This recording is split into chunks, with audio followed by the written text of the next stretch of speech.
ಎಲ್ರಿಗೂ ನಮಸ್ಕಾರ. ಇನ್ಫೋಸ್ಟ್ರೀಮ್ ಯೂಟ್ಯೂಬ್ ಚಾನಲ್ಗೆ ಮತ್ತೊಮ್ಮೆ ಸ್ವಾಗತ. ಈ ವಿಡಿಯೋದಲ್ಲಿ ನಾವು ರಿಲೇಷನ್ ಮ್ಯಾಟ್ರಿಕ್ಸ್ ಮತ್ತೆ ಡೈಗ್ರಾಫ್ ಮೇಲೆ ಇನ್ನೊಂದು ಡಿಫರೆಂಟ್ ಪ್ರಾಬ್ಲಮ್ ಅನ್ನ ಡಿಸ್ಕಸ್ ಮಾಡ್ತಾ ಹೋಗೋಣ. ಸೊ ಅವ್ರು ಏನ್ ಮಾಡ್ತಾರೆ ಅಂದ್ರೆ ಒಂದು ಆಸೆ ಡಯಾಗ್ರಾಮ್ ಅನ್ನ ಕೊಟ್ಬಿಡ್ತಾರೆ ಡೈರೆಕ್ಟ್ ಆಗಿ. ನೋಡಿ, for A B C D E the Hasse diagram for the poset is given. So ಕೊಟ್ಟಿದ್ದಾರೆ. ಇವಾಗ determine the relation matrix and construct the digraph ಅಂತ ಕೇಳಿದ್ದಾರೆ. ಸೊ ಈಗ ಯಾವ ರೀತಿ ಸಾಲ್ವ್ ಮಾಡೋದು? ಆಸೆ ಡಯಾಗ್ರಾಮ್ ಕೊಟ್ಬಿಟ್ರೆ ಯಾವ ರೀತಿ ಸಾಲ್ವ್ ಮಾಡೋದು? ಮಾಮೂಲಿ ಸೆಟ್ ಕೊಟ್ಟಿದ್ದಿದ್ರೆ ನಾನೇನೋ ಸಾಲ್ವ್ ಮಾಡ್ತಾ ಇದ್ದೆ. ಲೆಸ್ ದೇನೋ ಗ್ರೇಟರ್ ದೇನೋ ಅಥವಾ ಮೈನಸ್ಸೋ ಏನಾದ್ರೂ ಕಂಡೀಷನ್ ಕೊಟ್ಟಿದ್ರೆ ಸಾಲ್ವ್ ಮಾಡ್ಬೋದಿತ್ತು. ಹಾಗಾದ್ರೆ ಆಸೆ ಡಯಾಗ್ರಾಮ್ ಅನ್ನು ಕೊಟ್ಟರೆ ಯಾವ ರೀತಿ ಸಾಲ್ವ್ ಮಾಡೋದು? Very simple. ನೋಡಿ, ಆಸೆ ಡಯಾಗ್ರಾಮ್ ಅಲ್ಲಿ ಏನಾಗುತ್ತೆ ಅಂತಂದ್ರೆ ಕೆಳಗಡೆ ಲೋಯೆಸ್ಟ್ ವ್ಯಾಲ್ಯೂ ತರ ಇರುತ್ತೆ. ಏನು? ಲೋಯೆಸ್ಟ್ ವ್ಯಾಲ್ಯೂ ಕೆಳಗಡೆ ಇದ್ದಂಗೆ, ಅದಕ್ಕಿಂತ ಮೇಲೆ ಲೆವೆಲ್ ಅಲ್ಲಿ ಏನ್ ಬರ್ತವೆ ಅವೆಲ್ಲ ಗ್ರೇಟರ್ ಇದ್ದಂಗೆ. ನೋಡಿ, ಇವಾಗ A is less than B, next A is less than C, ಅದೇ ತರ ಸರಿನಾ? B is less than D, next C is less than D, ಆ ತರ D is less than E, ಈ ತರ ಕಂಡೀಷನ್ಸ್ ಬರ್ತವೆ. ಸರಿನಾ? ಈ ತರ ನಾವು ಸಾಲ್ವ್ ಮಾಡ್ತಾ ಹೋಗ್ಬೇಕು. ಸೊ ಇದನ್ನೇನು ಬರೆಯುವಂತ ಅವಶ್ಯಕತೆ ಇಲ್ಲ, ನಾನು ಹೇಳ್ತಾ ಹೋಗ್ತೀನಿ. ಈಗ ಮೊದಲನೇದೇನು ಹೇಳ್ತಾ ಇರೋದವರು, ಡಿಟರ್ಮೈನ್ ದ ರಿಲೇಷನ್ ಮ್ಯಾಟ್ರಿಕ್ಸ್. ನನಗೆ ರಿಲೇಷನ್ ಮ್ಯಾಟ್ರಿಕ್ಸ್ ಬೇಕು ಅಂತಂದ್ರೆ ಫಸ್ಟ್ ನಾನೇನ್ ಮಾಡಬೇಕು? ಆರ್ಡರ್ಡ್ ಪೇರ್ಗಳನ್ನ ಕಂಡುಹಿಡ್ಕೋಬೇಕು. So first solution, finding ordered pairs. Ordered pairs. So ordered pairs ಅನ್ನ ಯಾವ ರೀತಿ ಕಂಡುಹಿಡ್ಕೊಳ್ಳೋದು? Very simple. ನೋಡಿ, ನಮಗೆ ಒಂದು ಆಸೆ ಡಯಾಗ್ರಾಮ್ ಅನ್ನ ಕೊಟ್ಟಿದ್ದಾರೆ ಅಂತಂದ್ರೆ ಆ ಆಸೆ ಡಯಾಗ್ರಾಮ್ ಏನಾಗಿರುತ್ತೆ? ರಿಫ್ಲೆಕ್ಸಿವ್ ಆಗಿರುತ್ತೆ. ಸರಿನಾ? ರಿಫ್ಲೆಕ್ಸಿವ್ ಆಗಿರುತ್ತೆ. ಎರಡನೇದಾಗಿ ಟ್ರಾನ್ಸಿಟಿವ್ ಆಗಿರುತ್ತೆ. ಏನು? ಒಂದು ರಿಫ್ಲೆಕ್ಸಿವ್, ಎರಡನೇದು ಟ್ರಾನ್ಸಿಟಿವ್ ಆಗಿರುತ್ತೆ, ಮೂರನೇದು ಆಂಟಿ ಸಿಮಿಟ್ರಿಕ್ ಆಗಿರುತ್ತೆ. ಸರಿನಾ? ನಾವು ಈಕ್ವಿಲೆನ್ಸ್ ರಿಲೇಷನ್ ಅಂತ ಯಾವಾಗ ಕರಿತಾ ಇದ್ದಿದ್ದು? ಸಿಮಿಟ್ರಿಕ್, ಟ್ರಾನ್ಸಿಟಿವ್, ರಿಫ್ಲೆಕ್ಸಿವ್ ಇದ್ರೆ. ಬಟ್ ಇಲ್ಲಿ ಆಂಟಿ ಸಿಮಿಟ್ರಿಕ್ ಆಗಿರುತ್ತೆ. ಸರಿನಾ?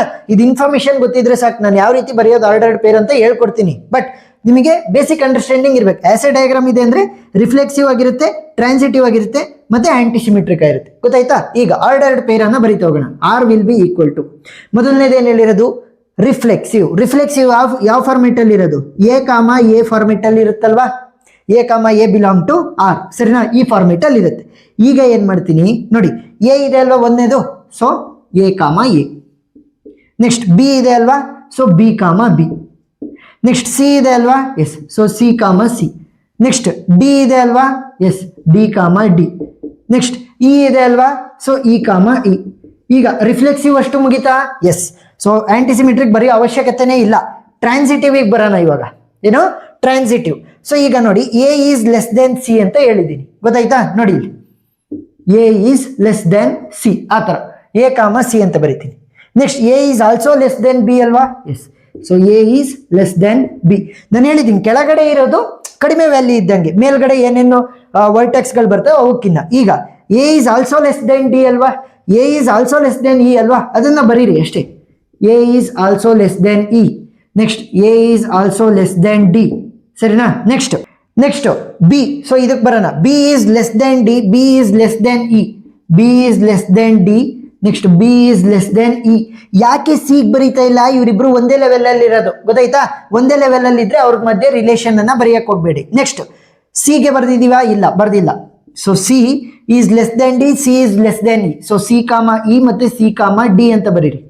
ನೆಕ್ಸ್ಟ್ ಒಂದ್ ಲೆವೆಲ್ ಮೇಲೆ ಹೋದ್ರೆ ಡಿ ಇದೆ, D is less than E. So D is less than E. Next ಮೇಲ್ಗಡೆ ಇ ಕಾಮ ಇ ಆಲ್ರೆಡಿ ನಾನು ಬರ್ದಿದ್ದೀನಿ.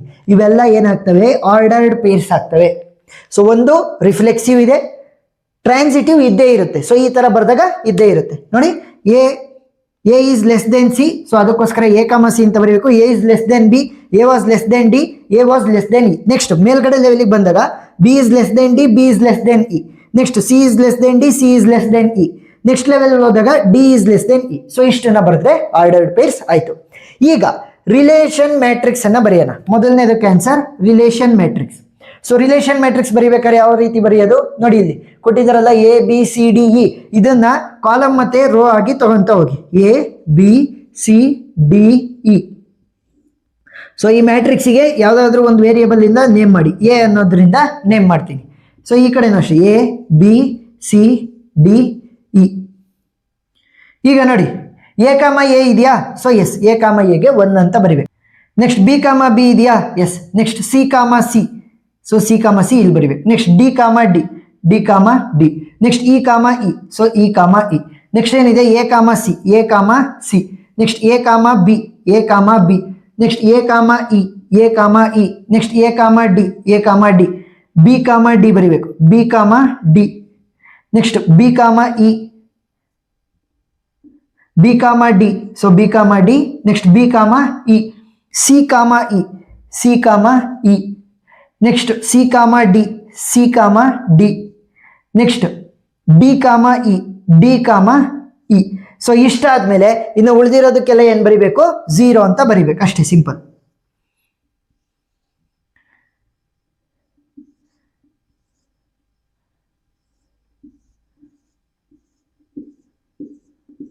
ಗೊತ್ತಾಯ್ತಾ ಏನು ಅಂತ? ಸೊ ಇಲ್ಲೇನು ಆರ್ಡರ್ಡ್ ಪೇರ್ಸ್ ಇರ್ತವೆ ಅವಕ್ಕೆಲ್ಲ 1 ಅಂತ ಬರಿಬೇಕು. ಯಾವ್ಯಾವ್ದಕ್ಕೆ ಆರ್ಡರ್ಡ್ ಪೇರ್ಸ್ ಇಲ್ಲ ಅದಕ್ಕೆಲ್ಲ 0 ಅಂತ ಬರಿತೀವಿ. ಈಗ ಇದೇ ಒಂದು ರಿಲೇಷನ್ ಮ್ಯಾಟ್ರಿಕ್ಸ್ ಅನ್ನ ಯೂಸ್ ಮಾಡಿಕೊಂಡು ಡೈಗ್ರಾಫ್ ಅನ್ನ ಬರೀಬಹುದು. ಯಾವ ರೀತಿ ಬರೆಯೋದು? ಸಿಂಪಲ್, ಇಲ್ಲಿ ತೋರಿಸ್ತೀನಿ ನೋಡಿ. ಡೈಗ್ರಾಫ್ ಅಂತ ಅಂದ್ರೆ ಸಿಂಪಲ್. ಡೈರೆಕ್ಟೆಡ್ ಗ್ರಾಫ್ ಅನ್ನ ನಾವು ಶಾರ್ಟ್ ಫಾರ್ಮೆಟ್ ಅಲ್ಲಿ ಡೈಗ್ರಾಫ್ ಅಂತ ಕರಿತೀವಿ. ಡೈರೆಕ್ಟೆಡ್ ಗ್ರಾಫ್ ಅಂದ್ರೇನು? ಯಾವ ಒಂದು ಗ್ರಾಫ್ ಅಲ್ಲಿ ಎಡ್ಜಸ್ ಗಳಿಗೆ ಡೈರೆಕ್ಷನ್ ಇರುತ್ತೆ. ಈಗ ಎ ಅನ್ನೋ ಒಂದು ವರ್ಟೆಕ್ಸ್ ಇದೆ, ಬಿ ಅನ್ನೋ ಒಂದು ವರ್ಟೆಕ್ಸ್ ಇದೆ. ಸೊ ಇವರಿಬ್ರು ಮಧ್ಯೆ ಒಂದು ಎಡ್ಜ್ ಇದೆ, ಇದು ಮಾಮೂಲಿ ಎಡ್ಜು. ಡೈರೆಕ್ಷನ್ ಇದ್ರೆ ಏನಂತ ಕರಿತೀವಿ? Directed edge. ನೋಡಿ ಎ ಇಂದ ಬಿಗೆ ಹೋಗ್ತಾ ಇದೆ. ಸೊ ಈ ತರ ಎಲ್ಲಾ ಎಡ್ಜ್ ಗಳಿಗೂ ಕೂಡ ಏನಾದ್ರು ಡೈರೆಕ್ಷನ್ ಇದ್ರೆ ಅದನ್ನ ನಾವು ಡೈರೆಕ್ಟೆಡ್ ಗ್ರಾಫ್ ಅಂತ ಕರಿತೀವಿ. ಸೊ ಆ ಡೈರೆಕ್ಟೆಡ್ ಗ್ರಾಫ್ ಅನ್ನ ನಾವು ಶಾರ್ಟ್ ಫಾರ್ಮೆಟ್ ಅಲ್ಲಿ ಡೈಗ್ರಾಫ್ ಅಂತ ಕರೆಯೋದು ಅಷ್ಟೇ, ಸಿಂಪಲ್.